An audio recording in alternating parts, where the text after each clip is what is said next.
Hi friends, मैं हूं गगन। आप मेरे साथ सीख रहे हो coulomb law and electric field. आज का हमारा टॉपिक है intensity of electric field due to a uniformly charge ring. आज हम एक चार्ज रिंग के कारण, ठीक है, एक चार्ज रिंग होती है उसके कारण इलेक्ट्रिक फील्ड की इंटेंसिटी कैसे देखते हैं, आज हम ये पढ़ेंगे। लेकिन इससे पहले मैं आपको ये बता दूं कि जिसने अभी तक चैनल को सब्सक्राइब लाइक शेयर नहीं किया है तो चैनल को सब्सक्राइब लाइक शेयर जरूर करें, जिससे कि आने वाली वीडियोस की नोटिफिकेशन मिलती रहे। ठीक है, बेल आइकॉन भी साथ में दबाने में आपको ज़्यादा टाइम लगेगा नहीं वैसे भी। ठीक है, 1 सेकंड भी नहीं लगेगी बेल आइकन दबाने में, जिससे कि आपको नोटिफिकेशन मिलती रहेगी। और ठीक है, आज के हमारे टॉपिक पे चलते हैं बिना टाइम वेस्ट किए हुए। तो देखिए, intensity of electric field uniformly charge ring कैसे पता करते हैं। अब हम यहाँ पे से रिंग के कारण इलेक्ट्रिक फील्ड इंटेंसिटी कई तरह से कैलकुलेट की जाती है, लेकिन आपके हम सिलेबस के अकॉर्डिंग कैलकुलेट करेंगे। अगर आपको चाहिए वो वाली टॉपिक्स भी तो आप मुझे कमेंट कर देना। ठीक है, तो देखते हैं। पहले तो हम ये समझते हैं जो आपके सिलेबस के अकॉर्डिंग है। ठीक है, तो देखो एक रिंग है, एक रिंग, ये हमारी एक रिंग है,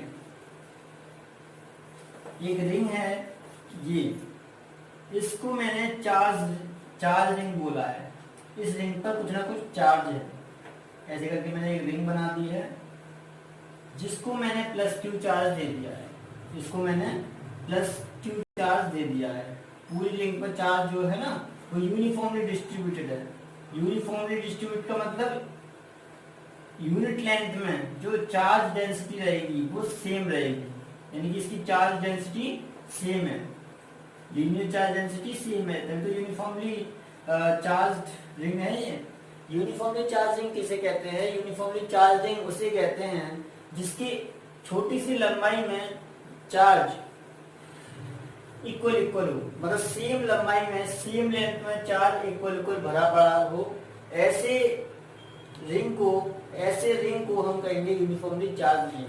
ठीक है, ऐसे हम बोल सकते हैं। तो चार्ज यूनिफॉर्मली हमने एक चार्ज रिंग कंसीडर कर लिया।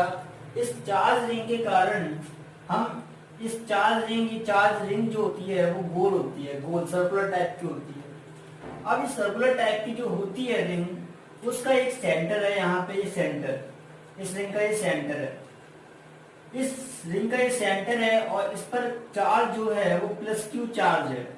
ठीक है, इसको मैंने प्लस क्यू चार्ज दे रखा है पहले से रिंग को। इस चार्ज रिंग के कारण चार्ज रिंग की ये एक्सिस है, ये चार्ज रिंग है, सर्कुलर टाइप की रिंग है, इसकी ये एक्सिस होगी, ये इसकी एक्सिस है चार्ज रिंग की एक्सिस होगी ना भाई। रिंग तो गोल होती है ऐसे करके, तो उसकी एक्सिस बीच में से होके जाएगी, तो इसकी एक्सिस है, एक्सिस ऑफ द रिंग, ये इसकी एक्सिस। ठीक है, ये रिंग की एक्सिस है और ये रिंग का जो है डायमीटर है, सॉरी रेडियस है। डायमीटर तो पूरा हो जाएगा और डायमीटर का हाफ, यानी कि रिंग की जो एक्सिस है रिंग के सेंटर से होके जाती है, सेंटर को हम बोल देते हैं ओ। क्या बोल देते हैं? ओ। इस रिंग का जो रेडियस है वो मैं मान के चलता हूँ, रिंग का रेडियस जो है वो ए है। रिंग का जो रेडियस है वो ए है, ऐसा मैं मान के चलता हूँ। ठीक है, अब रिंग का अगर रेडियस ए है और ये हमारी एक्सिस है, इस रिंग की एक्सिस ऑफ द रिंग। ठीक है, अब ये हमारा डायग्राम हो गया। ये चार्ज रिंग, वैसे तो रिंग के कारण कई तरह से कई पॉइंट पर इलेक्ट्रिक फील्ड इंटेंसिटी पता की जाती है, लेकिन आपके सिलेबस में क्या बोला गया है कि एक रिंग के कारण जो इलेक्ट्रिक फील्ड इंटेंसिटी आपको पता करना है, इस एक्सिस की अलोंग, इस एक्सिस पर कोई पॉइंट होगा, उस पॉइंट पर आपको कैलकुलेट करनी है इलेक्ट्रिक फील्ड इंटेंसिटी जो इसने क्रिएट की है। ठीक है, ये आपको पता करना है। तो हम कैसे पता करेंगे?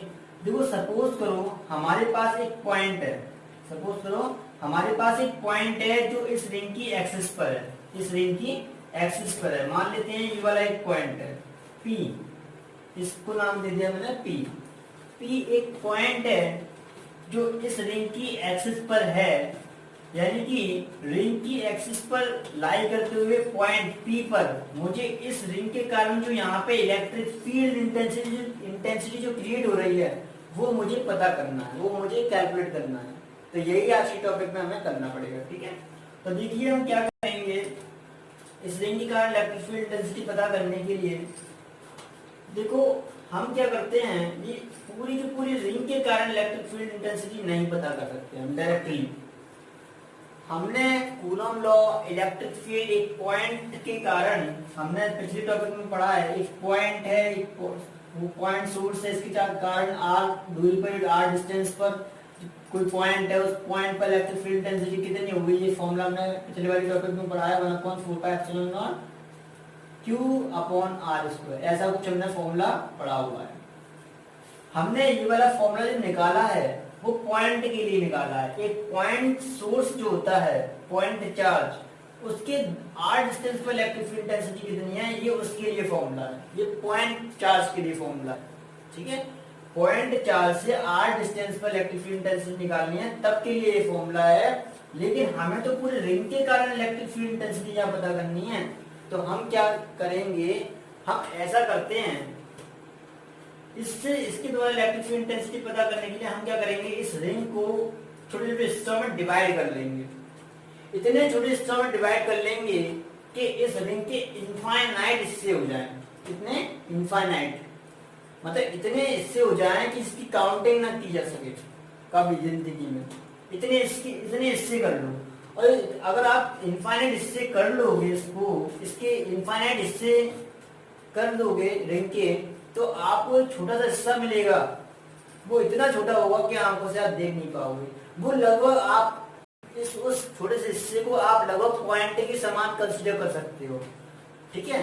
तो वो तो लगभग पॉइंट के समान कंसीडर किया जा सकता है, जो छोटा सा हिस्सा होगा, जो जब ऑब्टेन होगा, जब इस रिंग को बहुत बहुत वेरी वेरी स्मॉल, इन्फिनिटेसिमली स्मॉल हिस्से में इसको डिवाइड कर दिया जाएगा रिंग को।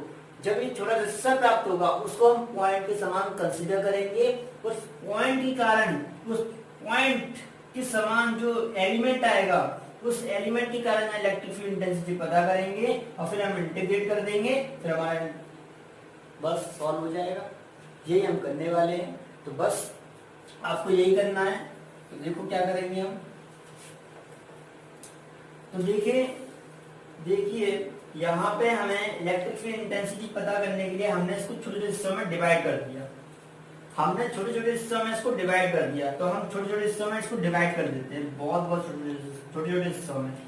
अगर इसको छोटे छोटे हिस्सों में डिवाइड करेंगे तो हमें एक छोटा सा हिस्सा अटेन होगा, वो मैंने मान लिया यहाँ पे ए। यहाँ पे सपोज करो ए एक छोटा सा एलिमेंट, जो छोटा सा हिस्सा हमें प्राप्त होगा, उस हिस्से को मैं बोलूंगा एलिमेंट, ठीक है। इस रिंग का इन्फिनिटेसिमली स्मॉल एलिमेंट, ये है इन्फिनिटेसिमली स्मॉल एलिमेंट। यहाँ तो मैंने बड़ा दिखाया है, इतना ही बड़ा नहीं दिखेगा जब इसको इनफाइनाइट हिस्से में डिवाइड करोगे तो रिंग को, ठीक है। तो यहाँ पे ये बड़ा सा हिस्सा दिखाया है मैंने ए पॉइंट से। अब देखो पूरी रिंग पर अगर चार्ज Q है, अगर पूरी रिंग पर चार्ज Q है, तो छोटे से हिस्से में चार्ज कितना होगा, तो आंसर है इसमें चार्ज जो होगा ना, वो dq चार्ज होगा। कितना? dq charge. इन्फिनिटेसिमली स्मॉल चीज को दिखाने के लिए हम d का यूज करते हैं, इसलिए मैंने चार्ज क्या लिख दिया dq। आप ऐसा कर सकते हो, इसको ऐसे लिख सकते हो dq। dq मतलब स्मॉल चार्ज, एलिमेंट के छोटे हिस्से में जो चार्ज होगा वो स्मॉल सा होगा, इसलिए मैंने यहाँ पर dq दिखा दिया, ठीक है। ये तो आपको समझ में आ गया होगा। इस dq एलिमेंट के कारण, इस dq एलिमेंट के कारण मुझे p पर इंटेंसिटी पता करनी पड़ेगी। लेकिन हम जब हमें क्वेश्चन दिया जाएगा कि इस रिंग के कारण electric field intensity p point पर पता करो, तो इस p पॉइंट का हमें डिस्टेंस भी दिया जाएगा कि इस रिंग के सेंटर से ये वाला जो p पॉइंट है, वो मान के चलते हैं ये r डिस्टेंस पर है, ये हमें दिया जाएगा, ठीक है। ये हमें पहले से दिया जाएगा कि रिंग के सेंटर से r डिस्टेंस पर इंटेंसिटी पता करनी है, तो r डिस्टेंस पर जो कि p पॉइंट लाई करता है, ठीक है। ये हमारा डिस्टेंस r है, ये तो हमारा रेडियस a है, ठीक है। अब हमने छोटे छोटे एलिमेंट में इसको डिवाइड कर लिया, उस छोटे से एलिमेंट हमने जो अटेन किया है, उस एलिमेंट के कारण यहाँ पे इलेक्ट्रिक फील्ड इंटेंसिटी कितनी होगी ये हम देखते हैं। तो हमने यहाँ पे इलेक्ट्रिक फील्ड इंटेंसिटी भाई पॉजिटिव है, तो पॉजिटिव है, यहाँ से एक इलेक्ट्रिक फील्ड लाइन निकलेगी ऐसे करके, इलेक्ट्रिक फील्ड लाइन ऐसे करके निकलेगी, ये इलेक्ट्रिक फील्ड लाइन निकल गई ऐसे करके, ऐसे करके एक इलेक्ट्रिक फील्ड लाइन चली गई। इस ए एलिमेंट के कारण इलेक्ट्रिक फील्ड इंटेंसिटी यहाँ कितनी आई, डी। भाई छोटे से चार्ज के कारण इलेक्ट्रिक फील्ड इंटेंसिटी तो छोटी सी होगी, यानी कम वैल्यू वाली होगी, इसलिए मैंने लिख दिया यहाँ पे डी वेक्टर, क्योंकि डायरेक्शन सही दिखाया है ना मैंने एरो करके, ऐसे करके यहां से इलेक्ट्रिक फील्ड इंटेंसिटी ऐसे आ रही है। ठीक है, अब देखो यहां से इलेक्ट्रिक फील्ड इंटेंसिटी ऐसे आ रही है, लेकिन ये रखा हुआ है एक्सिस पर, पी पॉइंट पर। अब इसको देखो, इसके दो कंपोनेंट बनेंगे। दो कंपोनेंट बनाने से पहले हम क्या करेंगे, चलो हाँ, इसके दो कंपोनेंट बनेंगे। देखो इसके दो कंपोनेंट बनेंगे, एक कंपोनेंट तो ऐसे बनेगा, आप कंपोनेंट के बारे में आई थिंक जानते भी होंगे। एक कंपोनेंट तो उसका ऐसा बनेगा, एक कंपोनेंट इसका ऐसा बनेगा, ऐसा। एक कंपोनेंट एक्सिस के अलोंग होगा, एक कंपोनेंट एक्सिस के परपेंडिकुलर होगा। ये किसके कंपोनेंट है, तो आंसर है डीई वेक्टर के कंपोनेंट है। ये वाला कंपोनेंट डीई वेक्टर का हॉरिजॉन्टल कंपोनेंट है, ये डीई वेक्टर का वर्टिकल कंपोनेंट है। अगर मान के चलें कि ये वाला एंगल अगर अल्फा है और ये वाला एंगल कितना होगा, फिर ये वाला एंगल भी अल्फा होगा, तो आप कैसे बता सकते हो ये वाला एंगल अल्फा होगा।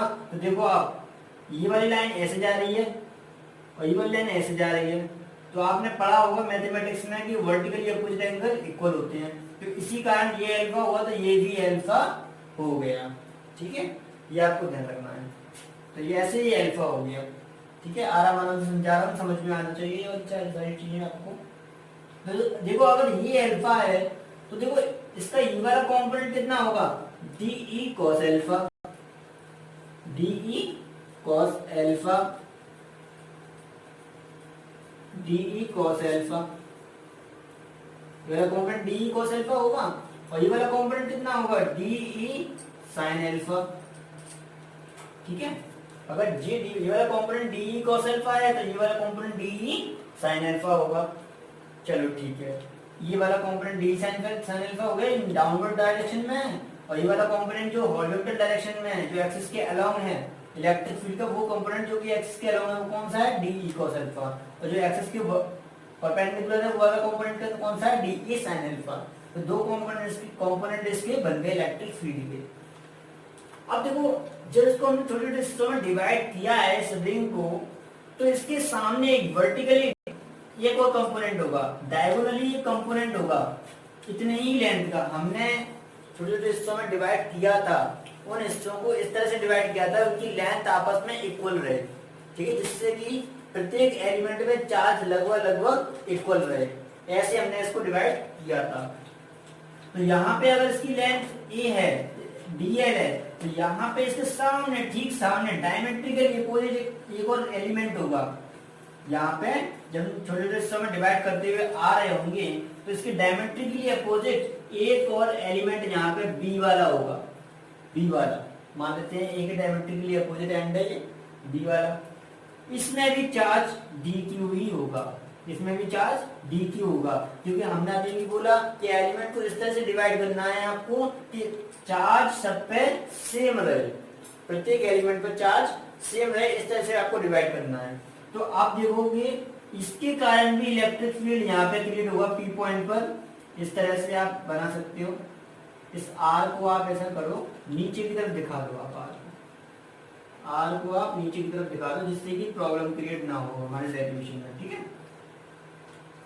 तो ऐसे करके यहाँ पे इलेक्ट्रिक फील्ड इंटेंसिटी यहाँ से इस तरह से भी होगी, क्रिएट होगी। वो इलेक्ट्रिक फील्ड इंटेंसिटी, ये वाला एलिमेंट इलेक्ट्रिक फील्ड इंटेंसिटी इस डायरेक्शन में क्रिएट करेगा। भाई इसके द्वारा भी इलेक्ट्रिक फील्ड इंटेंसिटी इतनी ही होगी, क्योंकि ये वाला डिस्टेंस और ये वाला डिस्टेंस सेम है, ये वाला डिस्टेंस और ये वाला डिस्टेंस सेम है, क्योंकि ये बराबर, ये वाली लेंथ और ये वाली लेंथ जो है वो बराबर है। ठीक है, ये वाली लेंथ और ये वाली लेंथ बराबर, भाई रेडियस है ये तो बराबर ही रहेगी, और सेम साइड, ये वाली कॉमन साइड है, ये वाली कॉमन साइड है, और ये लेंथ बराबर है, तो ये वाला एंगल भी अल्फा ही होगा। ये वाला एंगल कितना होगा, अल्फा। तो ये आपको ध्यान रखना है, ये वाला एंगल भी अल्फा होगा। अगर ये एंगल अल्फा है तो ये वाला एंगल भी अल्फा ही होगा। ठीक है, ये वाला एंगल भी अल्फा ही होगा अगर ये अल्फा है तो। ठीक है, तो इसकी इस वाले डी वेक्टर के दो कंपोनेंट बनेंगे, एक इस डायरेक्शन में बनेगा और एक ऐसे बनेगा इस डायरेक्शन में। ये वाला कंपोनेंट होगा हमारा डी ई साइन अल्फा। देखो जो इस अल्फा एंगल से जिस एंगल का हम आर्गुमेंट कर रहे हैं उस आर्गुमेंट के दूर वाला जो एंगल, दूर वाला जो वेक्टर होगा वो साइन अल्फा के साथ आएगा और जिसके एडजेसेंट वाला वेक्टर होगा वो कॉस अल्फा के साथ आएगा। ये आपको ध्यान रखना है, ठीक है। तो इसका जो इसका भी कंपोनेंट जो होगा डी कॉस अल्फा वो भी इसी डायरेक्शन में होगा, डी कॉस अल्फा वो भी इसी डायरेक्शन में होगा। अब देखो अभी तक तो हमने दो एलिमेंट के ऊपर बात की थी, एक तो एलिमेंट ये रहा और एक ठीक उसके डायमेट्रिकली अपोजिट सामने वाला एलिमेंट ये रहा। इसके कारण इलेक्ट्रिक फील्ड ऐसे क्रिएट हुआ। इसके दो कंपोनेंट बने, एक हॉरिजॉन्टल एक वर्टिकल, यानी कि हॉरिजॉन्टल जो कंपोनेंट है इस डी वेक्टर का वो इस एक्सिस के अलोंग है, लेकिन जबकि ये वाला एक्सिस के परपेंडिकुलर डाउनवर्ड डायरेक्शन में। लेकिन इसके ठीक डायमेट्रिकली अपोजिट जो एलिमेंट है उसने भी इलेक्ट्रिक फील्ड उतना ही यहाँ पे क्रिएट किया जितना इसने किया था। इसकी भी दो कंपोनेंट बने, ये डी cos अल्फा हो गया, ये डी sin अल्फा हो गया। अब देखो ये अपवर्ड डायरेक्शन में, ये डाउनवर्ड डायरेक्शन में, दोनों ही इसके ये वाला इसका कंपोनेंट है, ये वाला इसका कंपोनेंट, ये दोनों बराबर है तो इसके दी वाले कंपोनेंट भी बराबर होंगे, यानी डी sin अल्फा इक्वल है। लेकिन ये अपोजिट डायरेक्शन में, ये डाउनवर्ड डायरेक्शन में तो ये अपवर्ड डायरेक्शन में, और ये डाउनवर्ड डायरेक्शन में जब अपवर्ड डायरेक्शन में होने के कारण ये अपोजिट डायरेक्शन में होने के कारण एक दूसरे को कैंसिल कर देंगे। भाई वही वाली बात है, इस अगर यहाँ पे कोई चार्ज रखा है उसको इधर से भी उतनी फोर्स से खींचा जा रहा है, उतनी फोर्स से इधर से खींचा जा रहा है, तो वो कहाँ जाएगा, किधर भी नहीं जाएगा, बीच में रहेगा। तो ये वाला फोर्स इस वाले फोर्स को कैंसिल कर देगा, यानी इसके इस साइड में इलेक्ट्रिक फील्ड इंटेंसिटी है, इस साइड वाली इलेक्ट्रिक फील्ड इंटेंसिटी है, ये एक दूसरे को कैंसिल कर देंगे क्योंकि ये अपोजिट डायरेक्शन में जा रही है, ठीक है। लेकिन इसका जो इस वाले का कंपोनेंट डी cos अल्फा, इस वाले का कंपोनेंट डी cos अल्फा, दोनों ही एक डायरेक्शन में, सेम ही डायरेक्शन में, एक ही डायरेक्शन में, और एक ही डायरेक्शन में होने के कारण ये दोनों के दोनों ऐड हो जाएंगे, दोनों के दोनों ऐड हो जाएंगे, ये दोनों के दोनों कंपोनेंट ऐड हो जाएंगे, ठीक है। क्योंकि इसका भी जो कंपोनेंट है ना हॉरिजॉन्टल वाला वो एक्सिस के अलोंग इस डायरेक्शन में, away from the centre, centre से दूर की तरफ है ये वाला कंपोनेंट। इसका भी component away from the centre along the axis D cos alpha. ये दोनों सेम डायरेक्शन में होने के कारण जुड़ जाएंगे, दोनों कंपोनेंट सेम डायरेक्शन में होने के कारण जुड़ जाएंगे, यानी कि वो चार्ज जो यहाँ पे रखा जाएगा वो इलेक्ट्रिक फील्ड इंटेंसिटी किस डायरेक्शन में एक्सपीरियंस करेगा, इस डायरेक्शन में। यदि वो इधर चलना इधर चलना स्टार्ट कर देगा, अगर यहाँ पे टेस्ट चार्ज लगेंगे ना तो वो इधर जाएगा, ना इधर जाएगा, ना इधर जाएगा, ना इधर ना इधर, वो इधर जाएगा, ठीक है, टेस्ट चार्ज हो जाएगा क्योंकि रिजल्टेंट इंटेंसिटी इधर आ रही है इस डायरेक्शन में, अवे फ्रॉम द सेंटर, ठीक है। ये है resultant intensity away from the centre. तो यहाँ पे यही चीज हमें कैलकुलेट कर लेनी है पूरी रिंग के कारण। अब देखो डी cos अल्फा इसने क्रिएट किया, डी cos अल्फा इसने क्रिएट किया, यहाँ पे दो ही कंपोनेंट तो हमें जोड़ने नहीं है, बहुत सारे एलिमेंट होंगे। देखो अगर यहाँ पे एक एलिमेंट है तो उसके सामने भी एक ठीक डायमेट्रिकली अपोजिट एलिमेंट होगा क्योंकि रिंग तो सर्कुलर है ना, तो उसका भी एक डी sin अल्फा वाला कंपोनेंट होगा। sin अल्फा तो कैंसिल हो जाएंगे, तो अपोजिट डायरेक्शन में रहेंगे, इस एक्सिस के परपेंडिकुलर रहेंगे। लेकिन इसका जो डी cos अल्फा होगा ना आमने सामने वाले एलिमेंट का, वो इसी डायरेक्शन में रहेगा। प्रत्येक एलिमेंट का D cos alpha element same इसी डायरेक्शन में रहेगा, यानी पूरी रेंज का डी cos अल्फा वाला जो एलिमेंट रहेगा ना वो सिर्फ इसी डायरेक्शन में रहेगा, हॉरिजॉन्टल एक्सिस के along, away from the centre, centre से दूर की तरफ, रिंग के सेंटर से दूर की तरफ रहेगा। ये है हमारा। तो अब आपको करना क्या है, अब देखो जब बोर्ड एग्जाम में जब आपका ऐसा बन जाए डायग्राम जिसको मैंने आपको एक्सप्लेन किया है, तो थोड़ा सा आप लिख जरूर देना इसके बारे में। तो लिखोगे कैसे आप, तो आप लिखोगे कैसे, आप कुछ इस प्रकार लिखोगे कि let a ring, let a charge ring of radius a, ठीक है, let a charge ring of radius a, ठीक है,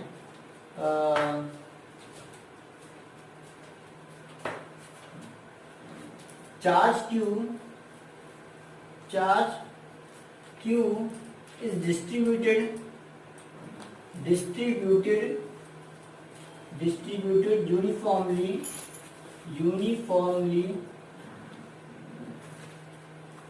on the whole ring, on whole ring, ठीक है।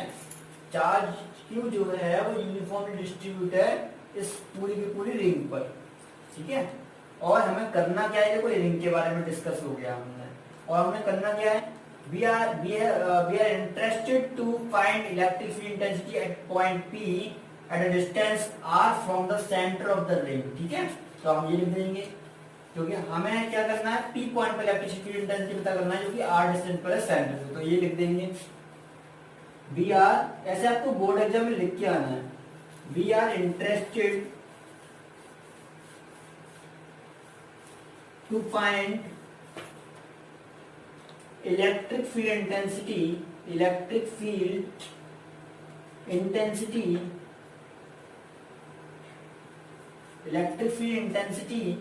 at point P at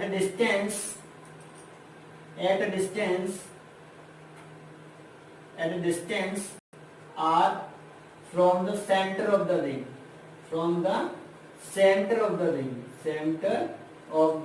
ring, ठीक है। तो इस तरह से आपको बोर्ड एग्जाम में थोड़ा डिस्क्रिप्शन देना पड़ेगा डायग्राम के ऊपर, फिर आपको अपनी कैलकुलेशन स्टार्ट करनी पड़ेगी। तो पहले आप क्या कीजिए, आप पहले इसको इस तरह से आपको लिखना पड़ेगा, डायग्राम स्टाइल बनाना पड़ेगा, फिर आपको लिखना है। लिखने के बाद आपको करना क्या है, अब जो भी आप डायग्राम में कर रहे हो वो सब आपको थोड़ा थोड़ा डिस्क्रिप्शन देना है, और मेरे ख्याल से ना भी तो कोई दिक्कत नहीं है, आप थोड़ा थोड़ा लिखना है, ज्यादा कुछ नहीं लिखना। देखो बाकी तो डायग्राम में छपाई हुआ है, बस आप थोड़ा थोड़ा लिखना। देखो जैसे मैंने आपको एक्सप्लेन किया कि D sine alpha, all the component of the D vector in the direction of the D sine alpha are cancelled out to each other, वो एक दूसरे से कैंसिल हो जाएंगे, ठीक है। ऐसा हम बोल सकते हैं D sine alpha and D sine alpha component are opposite to each other, so they are cancel to each other, ये एक दूसरे को कैंसिल कर देंगे। तो ये आप थोड़ा सा लिख दोगे, D sine alpha and D sine alpha are opposite component to each other, so they are cancelled. इतना सा लिखने के बाद ये लाइन आप लिख दोगे यहाँ पे। फिर उसके बाद क्या करना है आपको, all the component of the d cos alpha are in the same direction along the axis away from the center, so they are added, ठीक है। so they are added, तो ये वाले कंपोनेंट ऐड हो जाएंगे। बस इतनी सी लाइन आपको लिखनी है। अगर आपको अभी समझ में नहीं आया है तो मैं आपको लिख देता हूँ। तो यहाँ पे आप कैसे लिखोगे, कुछ इस प्रकार लिखोगे, यहाँ पे d sin alpha component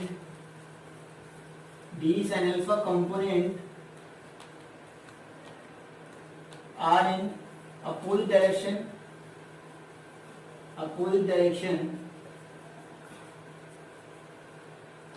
so they are cancelled, इस तरह से लिखोगे। और all the component of the d cos alpha are in the same direction along the, आप बोर्ड की थोड़ा स्पेस की हमारे पास कमी है, आप लिख लीजिए। देखो लिख लीजिए all the component of the d vectors,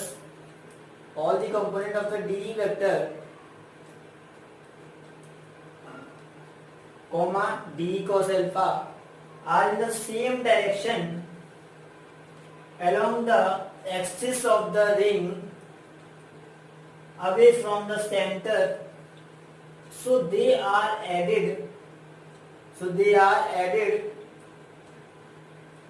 ठीक है। अब इतना सा आप लिखने के बाद फिर आगे की आप कैलकुलेशन स्टार्ट कर देना। अब थोड़ा मैं रफ कर देता हूँ, पहले आप स्क्रीनशॉट ले लीजिए इसका, जिससे कि हम थोड़ा स्पेस मिल जाए हमें, मैं इसको रफ कर सकूं। मैं साइड हो जाता हूँ, स्क्रीनशॉट ले लो आप,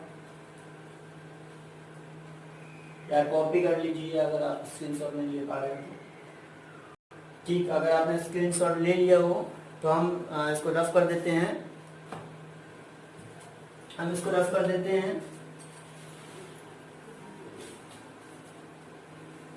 ये सब आपको बोर्ड एग्जाम में लिखना पड़ेगा ऐसे, जिससे कि आपको नंबर आपकी कोई काट ना सके, इसलिए मैं आपको ऐसे करवा रहा हूँ, वरना मुझे कोई दिक्कत नहीं है, मैं डायरेक्ट भी कर सकता हूँ। ठीक है, ये सब करने के बाद आपको करना क्या है, ये होने के बाद आपको नेट इलेक्ट्रिक फील्ड इंटेंसिटी, यानी लिखोगे नेट इलेक्ट्रिक फील्ड इंटेंसिटी। तो आपकी नेट इलेक्ट्रिक फील्ड इंटेंसिटी कितनी है, नेट इलेक्ट्रिक फील्ड इंटेंसिटी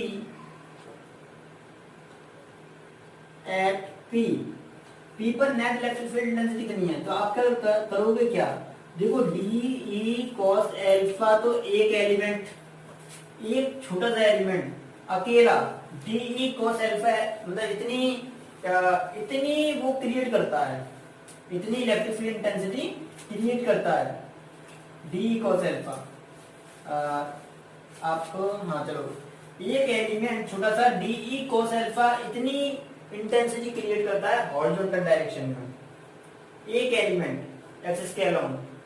अब मुझे तो पूरी की पूरी इंटेंसिटी पता करनी है ना, मुझे तो पूरी की पूरी इंटेंसिटी पता करनी है ना, पूरा का पूरा रिंग कितना है, मतलब यहाँ इलेक्ट्रिक फील्ड इंटेंसिटी क्रिएट करेगा, तो मान लेते हैं ई क्रिएट करेगा इलेक्ट्रिक फील्ड इंटेंसिटी। अब ई क्रिएट करेगा तो मैं क्या करूंगा, इंटीग्रेट कर देता हूँ, पूरी रिंग के कारण इलेक्ट्रिक फील्ड इंटेंसिटी कितनी है, इस चीज को मैं इंटीग्रेट कर दूंगा, इंटीग्रेट कर दूंगा। अब इंटीग्रेट करने के बाद मेरा आंसर आ जाएगा ई, जो कि नेट इलेक्ट्रिक फील्ड इंटेंसिटी है इस पी पॉइंट पर, पी पॉइंट पर जो है वो नेट इलेक्ट्रिक फील्ड इंटेंसिटी है। अब पी पॉइंट पर नेट इलेक्ट्रिक फील्ड इंटेंसिटी आपको मालूम पड़ गया। चलो अब डी कितना है ये पता कर लेते हैं। देखो डी कितना है, इस छोटे से एलिमेंट डी कितना है, इस डी क्यू के कारण यहाँ पे डी की वैल्यू निकाल दो बस। तो इलेक्ट्रिक फील्ड इंटेंसिटी का फॉर्मूला में पिछले टॉपिक में आपको करा ही था, इलेक्ट्रिक फील्ड का फॉर्मूला क्या होता है, बड़ा upon 4 pi epsilon not q upon r square. But यहाँ पे q क्या है, dq, तो यहाँ पे क्या लिखेंगे dq। तो यहाँ पे क्या कितना आ जाएगा हमारा, E बराबर 1/4 pi epsilon naught dq upon r square आ जाएगा ये। लेकिन cos अल्फा कितना है यहाँ पे, cos अल्फा, अगर cos अल्फा की बात करो तो आप cos अल्फा यहां से निकाल सकते हो, आप cos अल्फा आप यहां से निकाल लो आप, क्योंकि cos अल्फा इस ट्रायंगल में आपको दिखाई दे रहा है, ये अल्फा है, इस अल्फा में हमें cos अल्फा निकालना है। तो इस ट्रायंगल में अगर आप देखते हो तो मैं साइड में आपको लिख देता हूं, तो इन ट्रायंगल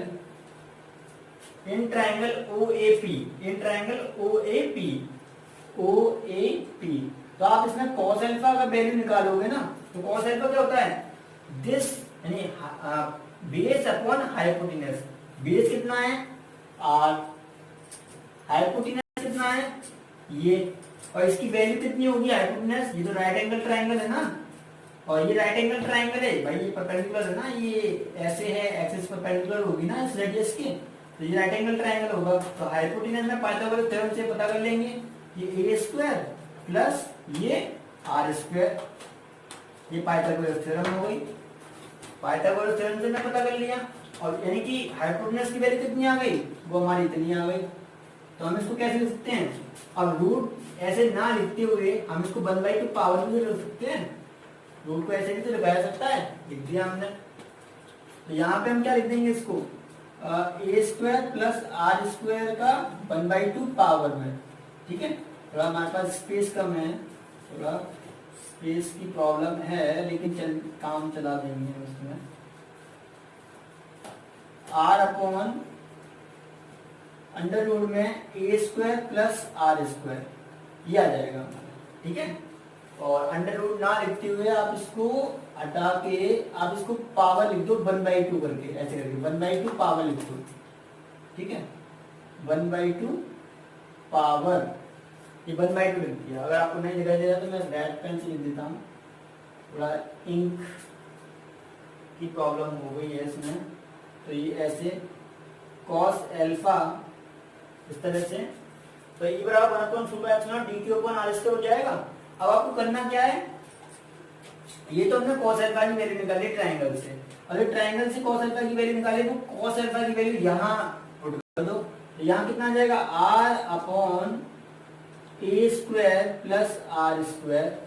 बट एक और चीज, यहाँ पे आर स्क्वायर नहीं आएगा ना, वो तो हमने यहाँ से देख के लिख दिया, वो मिस्टेक हो गया हमसे। लेकिन आर स्क्वायर क्यों आएगा?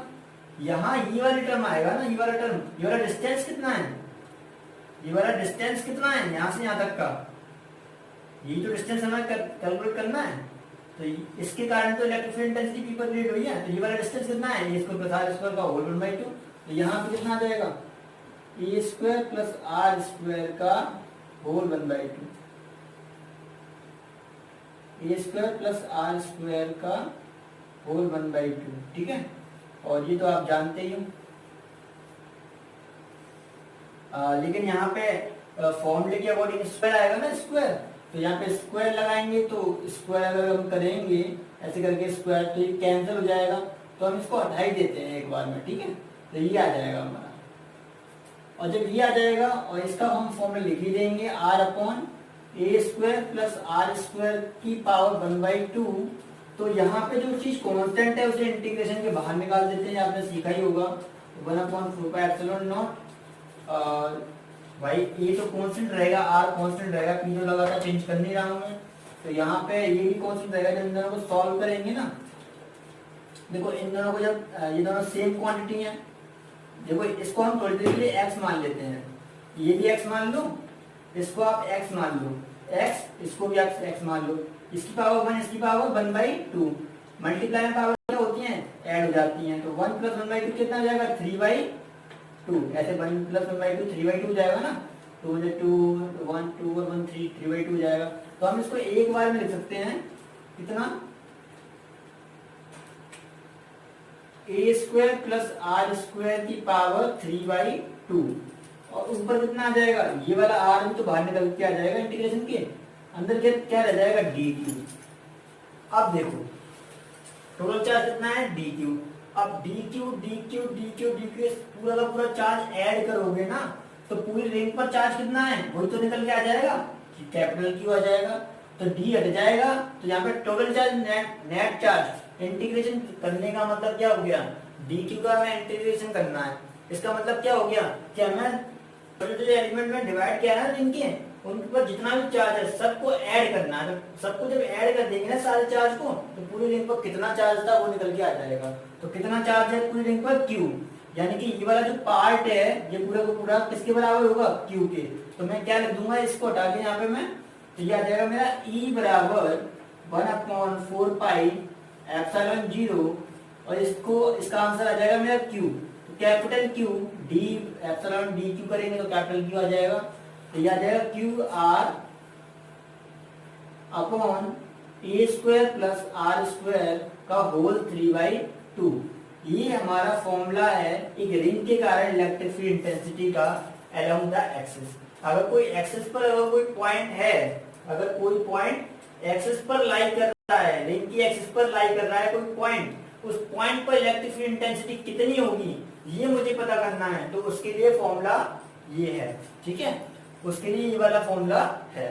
तो ये आपको ध्यान रखना है, ये इलेक्ट्रिक फील्ड इंटेंसिटी रिंग के कारण एक्सिस पर अगर कोई पता करनी है, एक्सिस के किसी पॉइंट पर जो कि सेंटर से कितने आर डिस्टेंस पर लाई करता है वाला पॉइंट, तो उसके लिए हम फॉर्मूला यूज करेंगे, ठीक है। E बराबर 1/4πε0 क्यू आर अपॉन में A square plus R square का होल 3/2।